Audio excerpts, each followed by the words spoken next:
ఉమ్మడి జిల్లా వరప్రధాని అయిన నిజాం సాగర్ ప్రాజెక్టులోకి ఎగువ కురిసిన వర్షాల కారణంగా అధిక ఇన్ఫ్లో రావడంతో గత కొన్ని రోజుల నుండి ప్రాజెక్టు ప్రధాన గేట్లను ఎత్తి ఇక నీళ్లను దిగువకు నీటిని విడుదల కొనసాగుతోంది.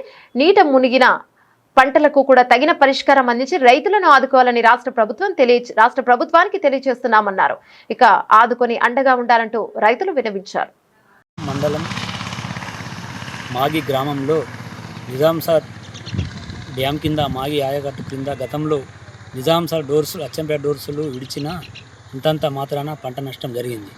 కానీ ఈ సంవత్సరం 6-20 గేట్లు లేవడం వలన మాగిలో వాగు అంచనా ఉన్నటువంటి పొలాలు కాకుండా మాగి గ్రామ ఊరు అంచు దాకా రావడం వలన మాగిలో ఉన్న రైతులకు చాలా పెద్ద ఎత్తున నష్టం జరిగింది.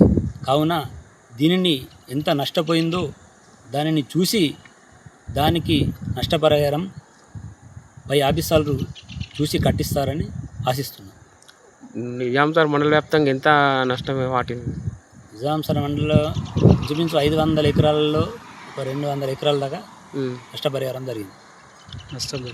అంటే ప్రతి రైతు ఇదే ఆవేదన? ప్రతి రైతు ఆగు అంచుకు కాకుండా ఊరు పక్కన ఉన్న రైతులకు కూడా నష్టం జరిగింది. అంటే మీరు ఏం కావాలనుకుంటారు?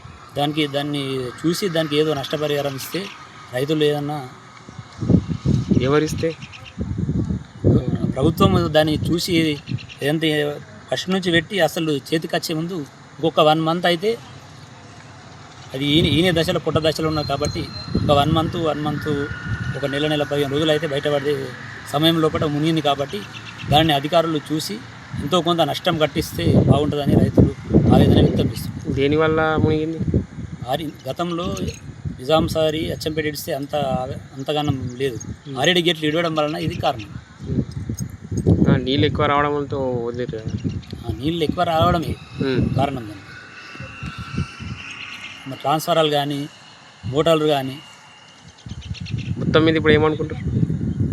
ఇంతనే దీన్ని తక్షణమే ఇప్పుడు ఆగు మోటార్లు లేకుండా మాకు కనీసం బోరు మోటార్లు ఉన్న జాగాలన్నా కరెంట్ లేదు. ఇప్పుడు ఆ కరెంట్లు కూడా వెంటనే అధికారులు ఆలోచించి తొందరగా ఇస్తే కనీసం ఇప్పుడు ఉన్న కాడికైనా పంటలు పండే పరిస్థితి ఉంది. ఇవి లేకుంటే అవి అట్లా ఖరాబు, ఇవి ఉన్న పంటలు ఇట్లా ఖరాబు. కావున కొద్దిగా ఉన్నవాటికన్నా దయచేసి పెట్టిస్తే కొద్దిగా రైతులు ఏమన్నా కనీసం తిండి తినడానికన్నా సహాయపడతారని ఆశిస్తున్నాను.